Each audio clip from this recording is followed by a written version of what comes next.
किसी ने नहीं सोचा था कि मौर्य जी अपनी पूरी टीम के साथ आ जाएंगे।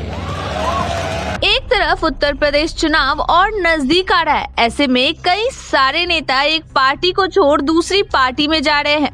इन नेताओं में एक नाम स्वामी प्रसाद मौर्य का भी है, जिन्होंने हाल फिलहाल में बीजेपी को छोड़ समाजवादी पार्टी को ज्वाइन किया है और इस दौरान वर्चुअल रैली के नाम पर अखिलेश यादव या यूं कहे कि समाजवादी पार्टी द्वारा काफी भीड़ इकट्ठा की गई, जहां कोरोना गाइडलाइंस की धज्जियां उड़ती नजर आई।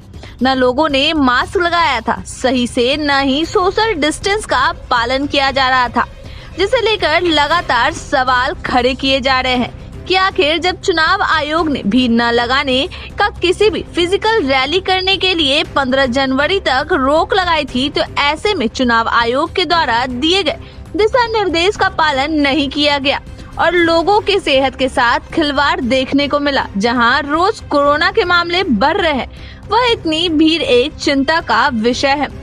बता दें कि समाजवादी पार्टी के अध्यक्ष अखिलेश यादव ने लखनऊ में कोविड गाइडलाइंस और इलेक्शन कमीशन के नियमों की जमकर धज्जियां उड़ाई, जिसको लेकर अब समाजवादी पार्टी की मुश्किलें बढ़ने लगी है।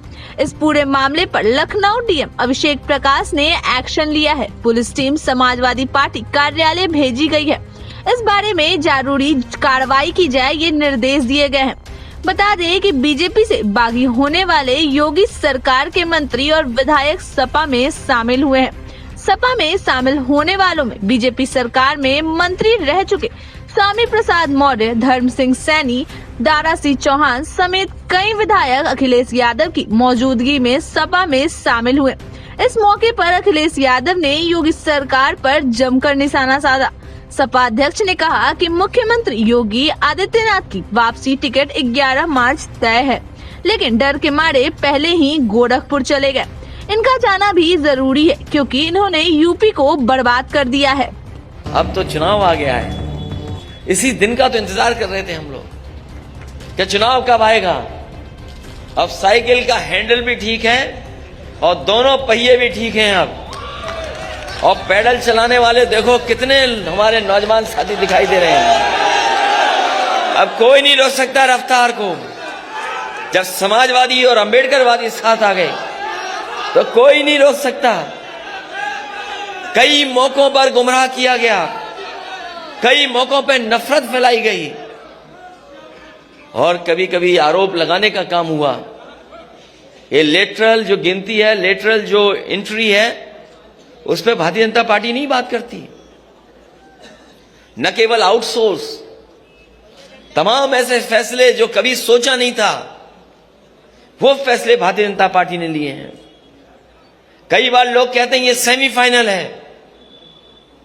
मैं आपसे कहना चाहता हूं ये सेमीफाइनल चुनाव नहीं है, ये सेमीफाइनल चुनाव नहीं है, यही फाइनल चुनाव है, यही फाइनल चुनाव है। किसी ने नहीं सोचा था कि मौर्य जी अपनी पूरी टीम के साथ आ जाएंगे। इन्होंने मनोबल बढ़ाने का काम किया, उत्साह बढ़ाने का काम किया है और ये गिनती में बड़ी संख्या में लोग हैं। अभी तक तो स्टूल मिलता था किसी को,